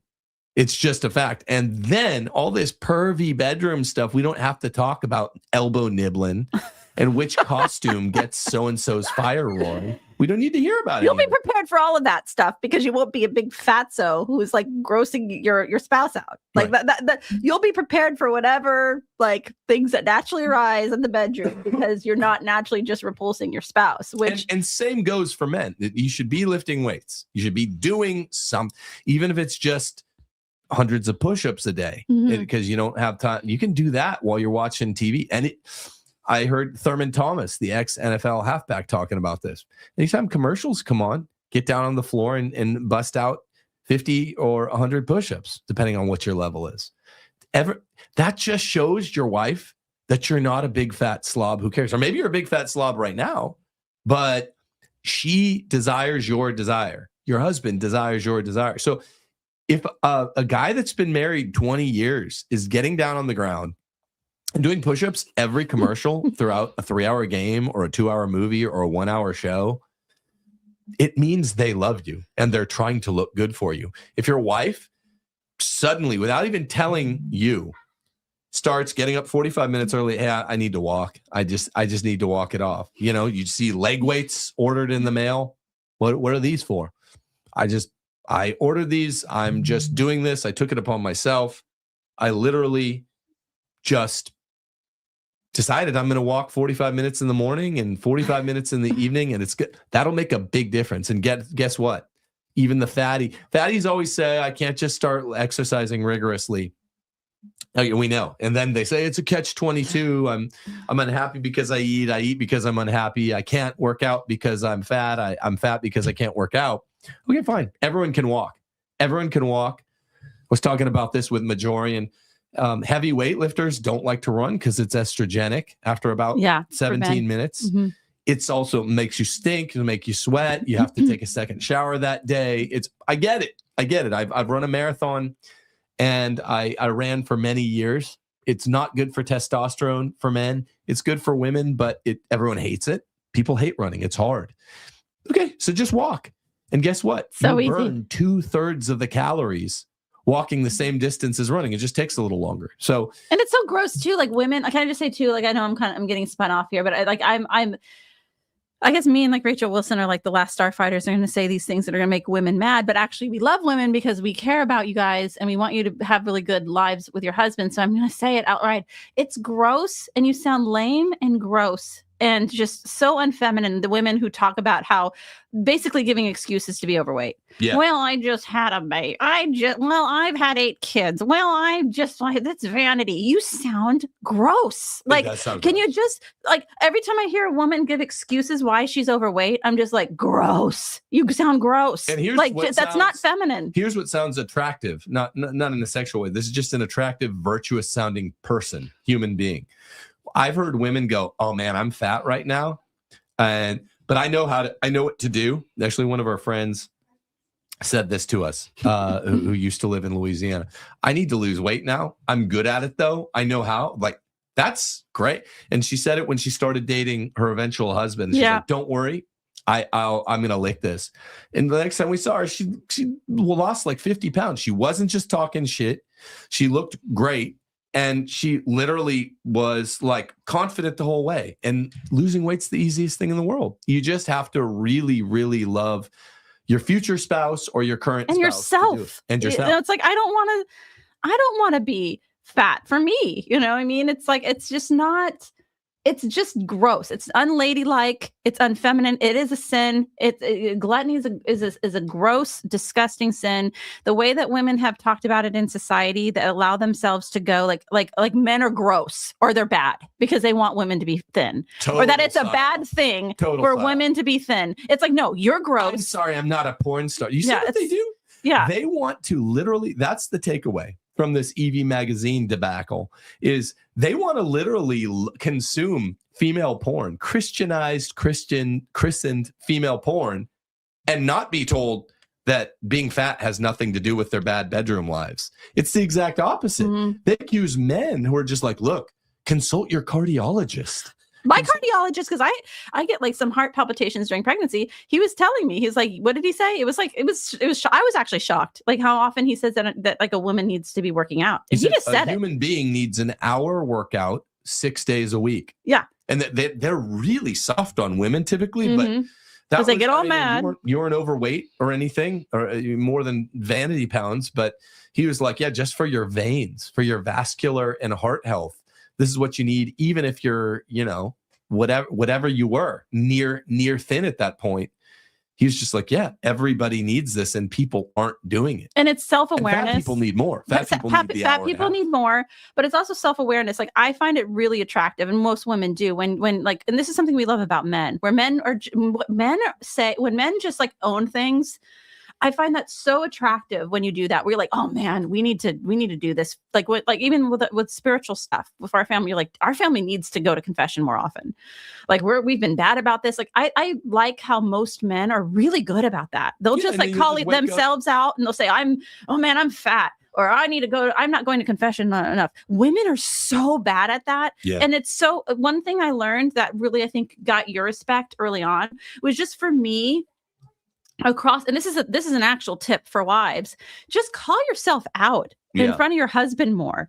Like when I'm in a bad mood, I'm like, gosh, I'm sorry. There's nothing more attractive than somebody being like, man, I'm sorry. I'm in a bad mood today. I'm going to own it. I'm in a bad mood. I'm not just like feeling it's cute, but not like that it's gross. cute, but it's just like acknowledge like an adult. Or if you're 12 pounds overweight. Yeah, that's what I'm saying. 12 pounds overweight. Or if you shanked the dinner and it's overcooked. Oh man, this is gross. It's overcooked. You don't have to tell me it's delicious. That's attractive when a woman does it. It's attractive when a man does it. It's called honestia It's honesty. out of the Latin tradition. It's Honesty. not the women being like, well, I had 8 children. I am fat. Oh, well, I'm too busy to mind my calories, or this is just vanity. What, you want me to be sound gross. 120 pounds, what, like a porn star? No, how about what is that? That's literally what fat women will say as they read their Evie magazine porn and stay fat, stay glutton. So they're both lustful and gluttonous. No, how about like a chaste person who is temperate, has the virtue of temperance, which means taste and touch. You're moderate with both taste and touch. You're very thin, or at least somewhat thin. You don't have to be anorexic. You don't have to be 100 pounds if you're 5'4", but you should be 100 pounds if you're 5 feet. I mean, there's more of you. So how about you do what you're supposed to do? How about you're 120 pounds if you're 5'4"? How about we start having these conversations? Nobody wants to say that. Nobody wants to have I'm these 5'4". conversations. I mean, with your spouse. Mm-hmm. I'm 5'4", and so we were talking this like early in marriage, and it was just like an honest conversation. I'm like, okay, so I'm 5'4", maybe a little bit under, but it's like, what's the standard? Like, I don't want this bullshit. Like, oh, like coddle me like I'm some like petulant child, which most women are these days because they want to be told, oh, you can be 50 pounds overweight and that's still healthy. You're still healthy. It's like, I was like, no, I'm the type of person, which is why I converted to the Catholic faith. I just want to be told, like, what are the rules? Tell me what the rules are. Tell me what the standards are, and I'll be your best soldier, so to speak. It's like, just tell me what's expected of me. It's hard to find as an adult. They make it hard to find. The modern church, the modern world, liberals in general who run the modern church and the modern world make it hard to find. Even if you go to the doctors, you can have a side-by-side husband-wife yearly physical, and the standards for men have not been radically altered by the AMA. They've been radically altered several times over the last 30 years for women's weight. They'll be like, yeah, you're 5'4", so for you, 135 pounds can be quite healthy. That is not true. They have this proves the whole case. The AMA has a wider spectrum of acceptable weights for women than men. Men have higher weights, which would make absolutely the wider age weight range more expected. Plus, men have a higher muscle mass, meaning that body type, endo, ecto, or meso, matters more. So there's more natural disparity. A fit, ectomorph, endomorph, mesomorph are going to have, all at the same height, are going to have different healthy weights. That's not really how it works for women. So there should be much narrower weight gaps for what constitutes healthiness at a given height. And I remember you having this conversation with our family doctor. You're like, why is it so much more giving for women than men? Because you know why? Because of all of women are brats. Well, that women are brats, but also because we have all of like the Mexicans and the blacks that are built like fridges, like the women that go in there and they're like, and then they spread out their elbows and they're like, no, make room for me. Like, and what I think is healthy. It's like, but like, now it's how hard it is like to now be. It's fat white women. Yeah, too. no, it's fat white women too. But you know how hard it is? It's harder for me, half Mexican, to not be built like a fridge. It's just so much harder. Like then I like mean, you're not at all. So no, but you know what I don't want mean. people thinking. No, I know. You're not just one of these people that looks thin on camera and is not. Like you put in the work. I'm just saying that like it takes effort. You're gonna destroy our reputation. It's not hard for you to not be built like a fridge. You have Mexican genes and you work with sheer tear, with knowledge. That's what I'm saying. I'm saying that like it takes how you say it. effort. It's like I'm not. I'm half Hispanic. Actually, it's funny. My mom did an ancestry DNA, which is really hilarious, and she's 100% Aryan. Like she is 100% white. She has no brown in her at all. So It's all northern or western. all Europe, northern. yeah. It was like 95% English, and then the rest was German. Like it was like to the percentage. So it's funny because when I say I'm like half white, I literally am like 50% white or whatever. So, but the other half, the Mexican half, is fighting the Caucasian side all the time. And what I'm saying about this is to not be built like a fridge, which a lot of ethnic brown women are, like myself, or half. You have to put in effort. You know, you have to put in effort. You have to care. Like I'm not somebody who can just sit down to a plate of fries, like I guess some Caucasian women can, and not go like straight to my thighs. Should like we do a show on that? Just it could just be types of food that you should never eat as an adult woman. It's just we talk about this all the time. Like other kids will have eggnog, and I was like, I can't remember the last time I had a glass of eggnog. Like we always joke. I'll joke with you about this stuff where like pork rinds or things like that. There are foods chips that women should never have French ever. Fries. Yeah. Potato chips. You can't. So you get why when you hear these liberal, you know, not liberal, but the chubby, maybe certain sections of the country are chubbier than others. Like the South is one of them. Midwest is another one. And women are like, it's impossible to stay thin. I'm sassy. I'm a big sassy woman. I get hangry. It's like, look, you eat almost nothing but obesogenic foods. Tell me your favorite foods. French fries, chips, that's garbage. You're putting garbage into your bodies. Like men shouldn't even be eating these. These are the kinds of things that overly skinny Mike Wheeler middle school kids can eat and do eat. You can eat anything when you're young. People right? in chat said abuela Frigidaire. Some people saying, Steph, are you saying Mexican women have to be baptized at SeaWorld? I am kind of saying that. I am. But what's crazy because if you look at pictures of women like in the 40s, like even I remember there's this really it's actually quite stunning. This photo of like there was like 75 like Mexican like couples on a beach. You know what I mean? And they're clearly Mexican because they're brown, very brown skin.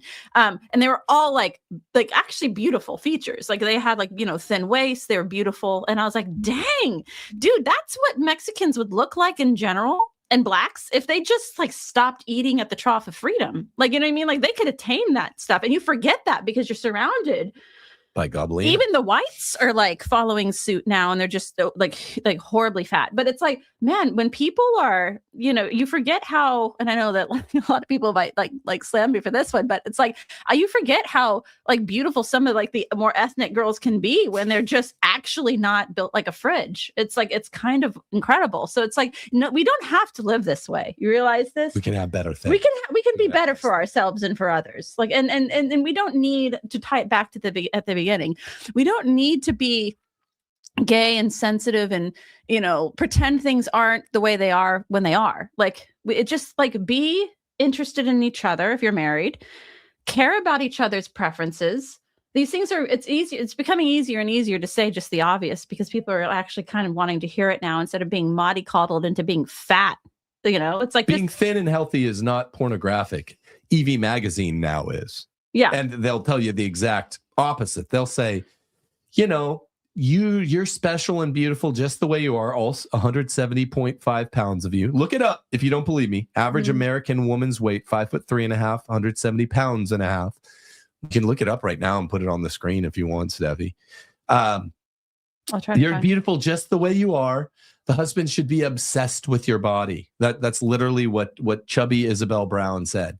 No, he's not going to be. For one thing, he should like your body because your body should be 100 pounds at 5 feet and then 5 extra pounds for every additional inch.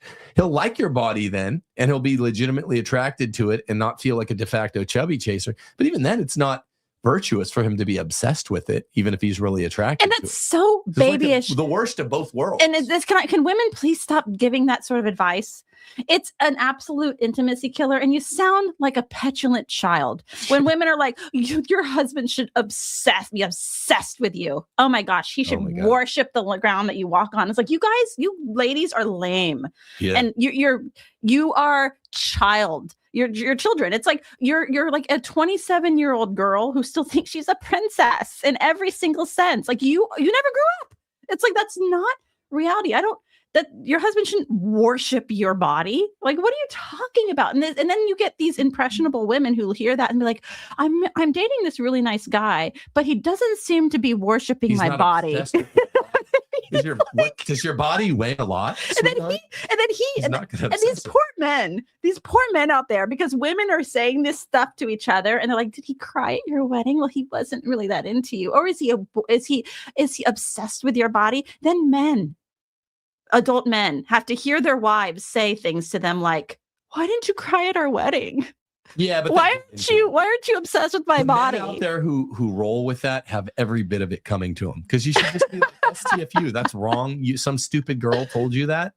Here's the truth. If you want me to, I'm not going to obsess over your body the way Isabel Brown says.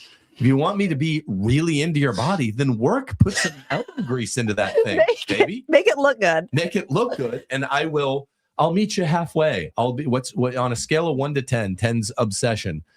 I'll be a 4.5, right? I'll be into your body instead of shuddering and needing to, put on a brave face over her head. That old joke. Put a bag over the middle part of the body with these chubby chicks. One of the greatest things you did for me earlier on, and I wasn't really into that kind of corny stuff, like crying at the wedding and things like that. Like I always thought that was super gay and corny.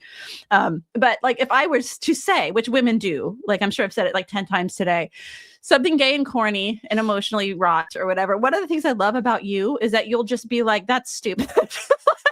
Like, no, we're not going to do this. Like what you just said. Absolutely not, Steph. Like, we're going to rethink this and we're going to come to the better conclusion. Like, if I tried any of that, like, gay stuff where I'm like, Tim, do you think it's like bad that you didn't cry at our wedding? You would have been like, "I'm going to stop you right there and just leave." Oh, here's a great one. I love this one. "You're a pick me." You know what? This is the thing, Blue Texan. Every single woman on the history of the planet is a pick me. You're just mad that you weren't picked. Like, and this is the thing. Like, don't give me that bullshit. Like, every woman is a pick me. Every one of them. You're just mad you weren't picked. And this thing, the reason I know that is because social media wouldn't be where it is today without the narcissism and the self-importance of women everywhere. Like, every single woman who posts a photo of herself, she's trying to put herself out there, is trying to impress everybody. That's what women do. Women care so much about what people think about them, how they come across to people, like their perception in the world. That's all pick me. That's all pick me. That's what women do. And you know what? Good women are pick me's, by the way, because they are mature adults who realize that, you know what, I have to maybe not be a gigantic pain in the ass and be pleasant and thin and nice and attractive and somewhat interesting and not annoying and not a nag and not fat to get attention. Like that's a normal, natural response for a woman, because that's woman's job. We're here to offer consolation and help for men. That's what God created us for. So when women start saying, "Oh, you're a pick me," it's like, yeah, that's what God created you for, to be a pick me moron. Like, some of us just do it better than the others. Like, I'm really good at it. That's why I landed a really good dude. You know what I mean? I got picked because I knew how to behave like an adult woman. Some of you out there act like barn animals, and then you're the ones that are like saying, like, "Oh, you're a pick me." I was like, yeah, you know what? You're not picked. That's why you're mad. The Bible. If we're not talking to a Christian, you can just log off. But if we're talking to a Christian out there, the Bible says woman was made from man for man, and woman is the glory of man, while man is the image and glory of God. That sounds like your stupid online definition of a pick-me, doesn't it? Women are, Steph's the one that pointed this out. It's ingenious. Women are pick-me, of course. But the difference is a hoe is a woman that wants to be picked by lots of dudes, and a good woman is a woman that wants to be picked by one single good man. And that's all I cared about. That's the whole difference. That's the spectrum of women. There's hoes, and there are good women, and they're all pick-me's. And I'm a pick-me all the time with my husband. Like, I want him to pick me every single day, which is why I don't act like a bee, which is I'm not getting fat, which is why I'm not being a pain in his ass, which is why I care about his preferences. When he tells me that I'm doing something wrong, I shut my mouth. I'm not arguing with him all the time. I am a pick-me all the time for Tim. And you know why? Because that's what makes men happy, is when you try to act like a person. like a person who cares about their feelings all the time. So I would say all these retarded feminists with this pick me stuff, it's like, own it, ladies. Yeah, you're a pick me. If you're a pick me that got picked, then you're tops. And you you're live tops. it out day to day. Yeah. And that's not bluff, by the way. She's always trying her hardest. I want my husband to think I'm the coolest and the best in the world until we die. And that's even when I have gray hair sprouting out of my head. And yeah, maybe I've got like the 80-year-old build, but I still will try to be a pick me for him till the day I die. And that's because it works. And it works. And that's why I have a good marriage. And that's why my husband's super into me and doesn't have a porn problem and isn't like chasing skirt and doing all the other nonsense crap, because I actually try to win him over every single day. And that means being a pick me even after marriage. I'm being honest here. So let's put the bow on it after that stupid comment. It really works. It really works. Now, if you're 400 pounds and you start turning over a new leaf, it's going to take a while to really work, but it'll start to work, and the effect is cumulative. If your wife is lovely, if your wife is thin, if your wife is naturally pretty, if your wife is naturally fun, funny, pleasant, helpful. These are like all the things I value, right? I just listed off the 6 or 7 things I value. Well, Steph was always that way. We just got along. We were great friends. But then when you add on top of that a Kobe Bryant-like work ethic, I know it's a little weird in content, but like I'm going to try super hard. And I'm already the best player, but I'm getting to practice 2 hours earlier than everyone else. It just there's no way I'm even interested in looking at another woman. That there's no way that I'm interested in saying, oh, would you, even privately, could you do this? Could you do that? I know you can always have a one-on-one talk, but if you say, hey, and also I'm interested in hearing how can I do that for you? But Not that's what because we're makes you equals. interested. This is the thing, ladies. You want your husband more interested in what you like and want to hear your dumb opinions and will suffer when you're being stupid, and not like be mad at you, which women do. It's like, how about this? Just be a pick me every day with your husband and only your husband. Like, just try to impress him all the time. You know what I mean? Honestly, it isn't even that hard. Like, here's the thing. A friend of ours put this into context. Like, if you give like a man like $100, he'll what, how did he put it? Spit out $100 bill. He'll spit out $100 bill. And if you even your average man will spit out $100 bill. If you put in a little bit of effort. Because men are so weather worn, beaten down, nagged. They're out in the cold. They're shop worn. They're being told tired. they have to like their fat wives, find their fat wives attractive. He'll take what he gets. I'll make him the dinner that he now buy me 2 main courses and no sex. The men have been so abused that if you treat them half decent, you put in a quarter, they'll spit out $100 bill. That's most men. Most women today are bitches. All right. That's just the facts. Most men are weak today because they've allowed themselves to be cuckolded, and they're weak insofar as they've allowed their cuckoldry to turn them into little porn fiends. Yep. And they're weak insofar as they're controversy averse. But most men, if you are nice to them, they're not used to men being nice. Women being nice to them. They're like Michael Scott, where he's used to Jan being abusive to him, and then Holly's nice to him, and he's like, I'm really liked that when Holly touched my knee or whatever. And it's like, it's simple. It's like, just be pleasant and nice and kind to your husband. Don't nag him. Like, Tim doesn't need to hear my opinions all the time about stuff. He can live his life. I married an intelligent man who can make good decisions, and I trust his morality, or else I wouldn't have married him. Like, who's getting in that situation where it's like you feel like you have to mother your husband after you married him? No, I married a man who makes really good choices, and he's a really smart dude. And you know what? I know he's smarter than me. I know he's going to make better decisions than me, because that's what God made men to do, to be leaders. And he just doesn't need to be hearing from me all that much about like stupid bullshit around the house. You know what I mean? And I've done dumb things around you before. I've gotten into fights multiple times around you. I never heard later that was so you endangered. You're just like, man, you're a good man. You'll throw down, mother effer, or whatever. Like, men don't need to hear it all. And here's the thing. All I ever get from Steph, because this is the Eevee magazine love issue, is affirmation. Sometimes secretly, the gentlest constructive criticism. And because you give me so much love the rest of the time, I'm like, oh, that's actually insightful, but it's rare.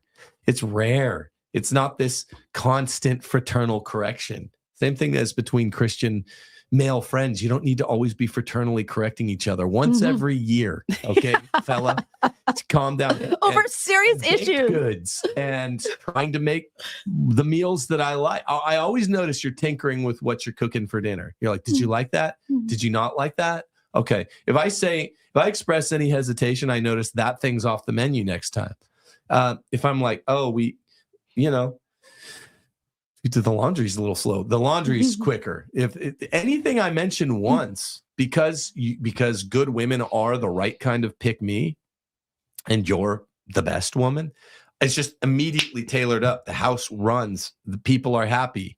Even if any little thing is off, I notice the hospital corners return if I raised my eyebrows at it, and that's what men like, because women naturally know in their heart that they were made for them. So, well, and not only that, but the smiling. reason, and the people, some stupid feminists will hear that like, oh, she must live in terror. No, this is the situation.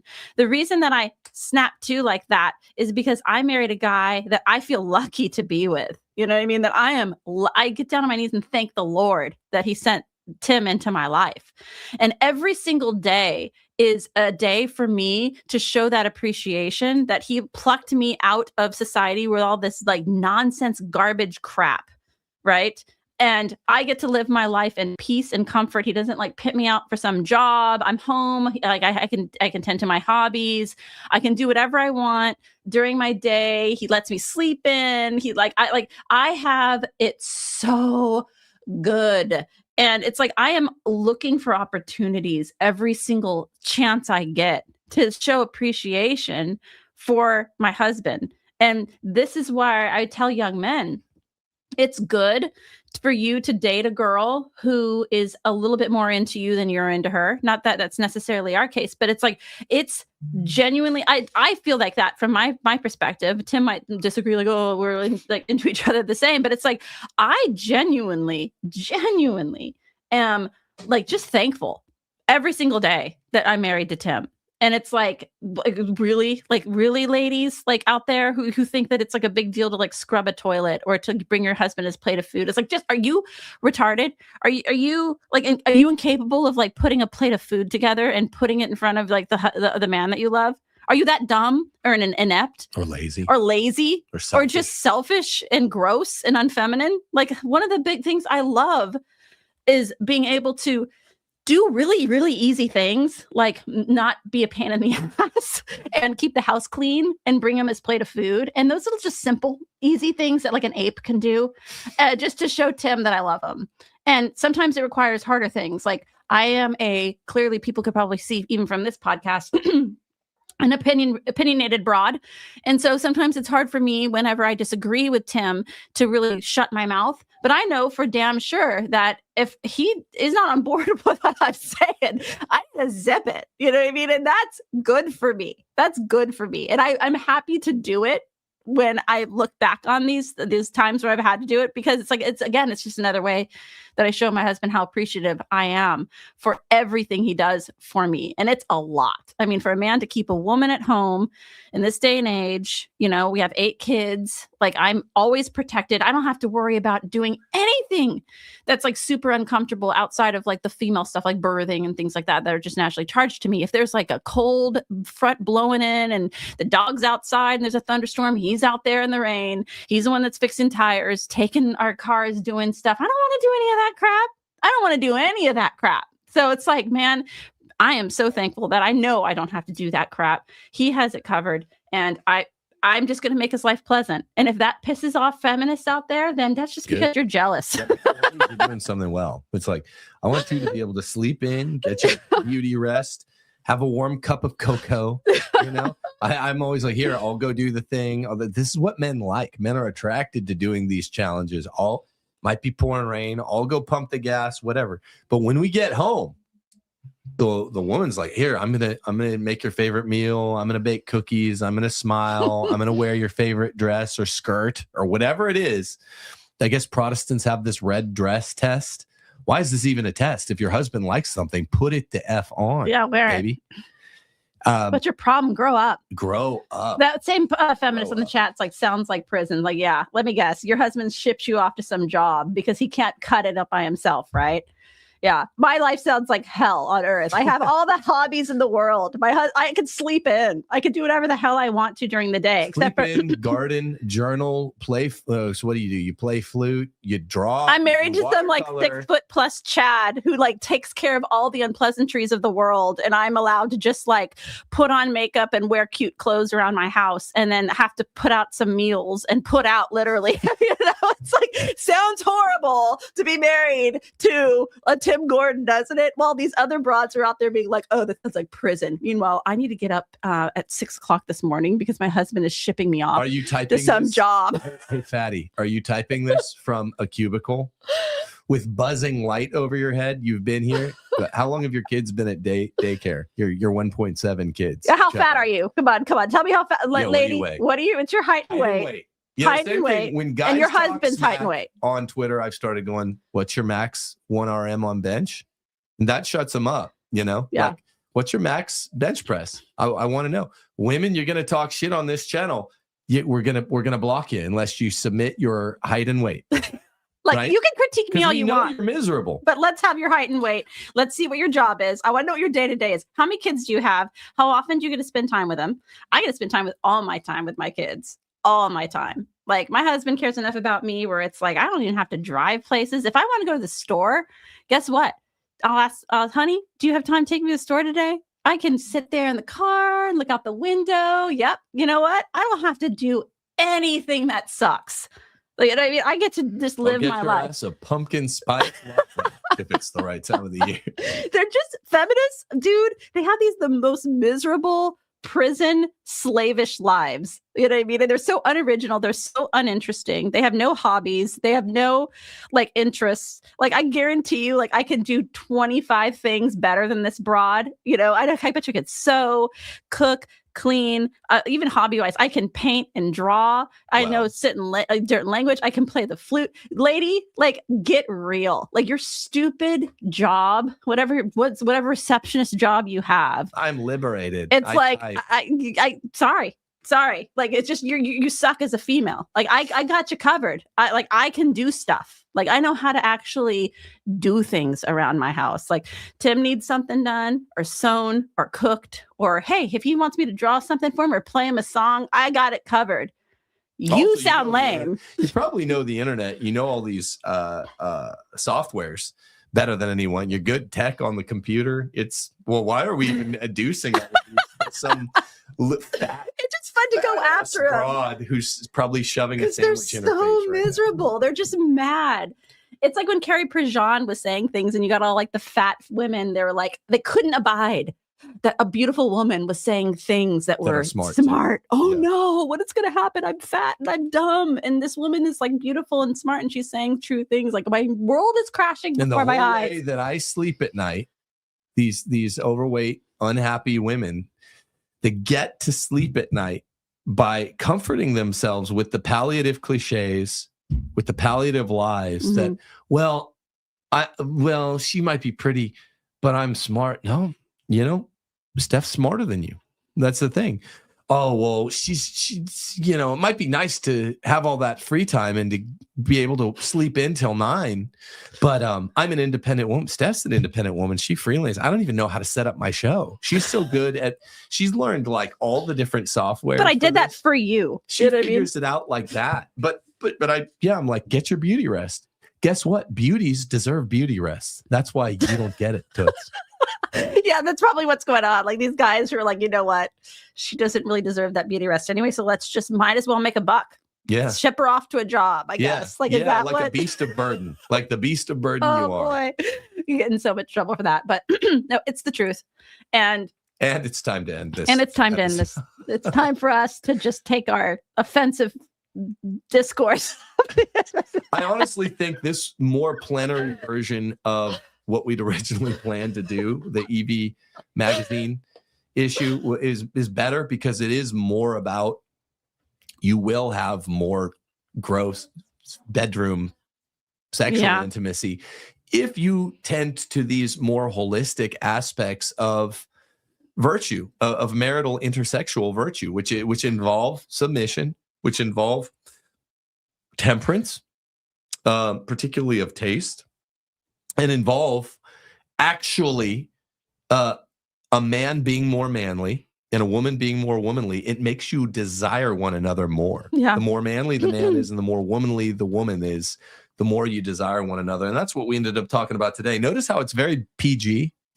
I think it's funny that the normie influencers will talk much more R-rated in a gross way, like Isabel Brown, but would not really entertain for one moment the G-rated actual virtue that we're enjoining you to tend to.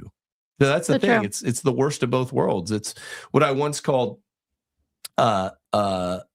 thick skin, weak stomach versus having thin skin and a strong stomach. The difference between the right and the left. Have thicker skin, but you shouldn't have a strong stomach for gross pervy crap. And that's all we're saying. If you want a good marriage, you got to root out the cancer. You got to get in there and dig that shit out. Yeah. You got to have these conversations.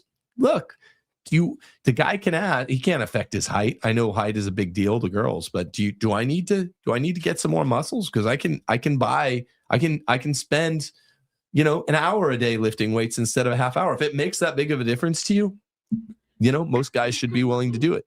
Woman, do I need to exercise more? A lot of these hefty women, do I need to exercise any? Do I need to begin exercising? Less. Do I need to eat less? Eat less, exercise more.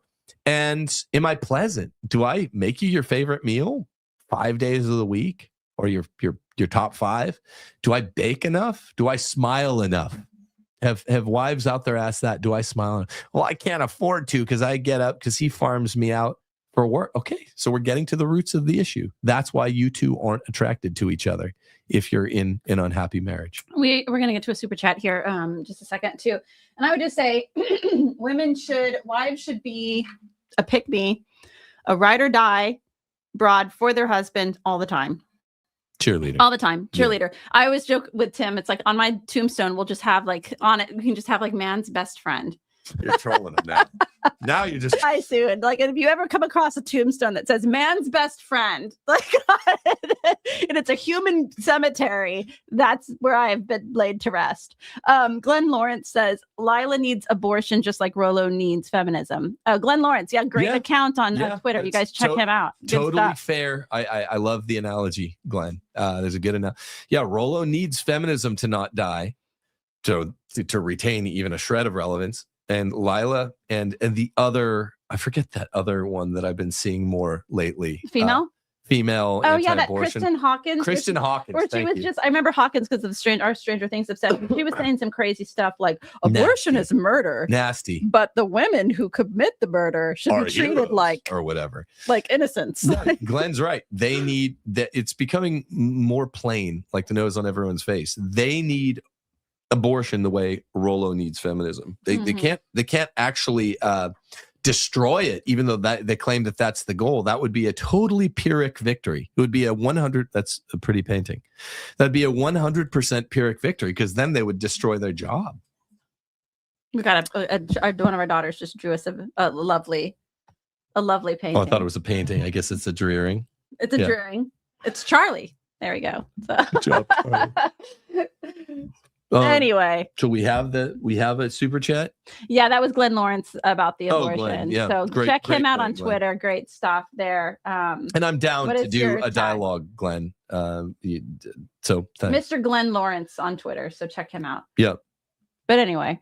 All right, let's peace out. So I think this ended up being better than it would have been if we just did the generic stuff we started out the first hour. I actually really like getting more organic on you. All right. That's what Eevee magazine was trying to do. So. They're getting into the organic material. They're getting into the organic substances. We're getting into organic reactions. Gross perverts, ladies. Right. It's all Jewish. God bless you guys. Today is Volt.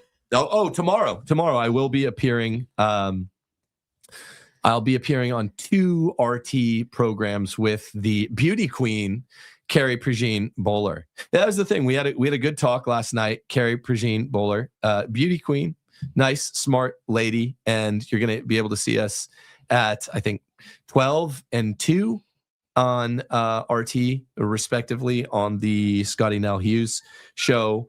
We'll make an appearance, and then I think we're doing a 2 p.m. Twitter Spaces with RT News, and she does a great work. She's great. But the first thing I think after talking to the beauty queen, I was on the phone last night. I was talking on the phone next to Steph, and we were talking about all of her great anti-Zionism work, and I just was like, okay, well, I'm gonna hop off. I want to go see what my wife's doing. And that's the thing, because being a pick me works. It works so effectively, and men are so hungry, starved, in fact, thirsting to death, and sandblasted skin out in the cold. They just want a kind look from a lovely, pretty, loving woman, and they are actually willing to go with one woman. That's what the red pill doesn't get. Is it doesn't matter. You might have a completely respectable beauty queen on the phone, but it's like, I want to get back to my family. When you have the woman doing what women her were job, created to being do. nice and pleasant, right? Yeah. Amen. Yeah. No, I mean, beyond that, when you love someone, it's actually a lie that the red pill has told, that men struggle to be as loyal as women once were. We're both loyal to each other. And at the end of the day, it's proven the naturalness, the ease, the comfort of how naturally loyal is husband to wife, wife to husband, is proven by the way you're living. Because that's what's more rare, right? It's not rare for a beautiful woman. My husband's going to come in contact with lots of beautiful women, through the day, particularly down here in the South, there's lots of really beautiful women. What is rare is getting a woman who's not a pain in the ass, who cares enough to be interested, interesting, kind, humble, obedient, all that stuff. If you can combine the two of being somewhat attractive and have all the stuff that's rare on top of it. Yeah. Your husband's going to see beautiful women all the time, and he's going to be less maybe inclined to have a wandering eye if he has everything at home. Infinitely less. It's just, it's how it works. And that's what this pervy Eevee magazine issue was about anyway. They said, well, to have a good life together as husband and wife, you need a good sex life. Well, it's true. But it all goes together, and it'll all go together. It really based on if the wife is being a pick-me, trying really hard. And they're asking what a pick-me is. A pick-me is just a woman who feminists said, really, it's just what feminists call women who try hard to make men happy. She's just a pick-me. She's just saying these things to get picked. It's like, yeah, all women are pick-me, and you're just mad you weren't picked. If you use that phrase, you're just mad you weren't picked.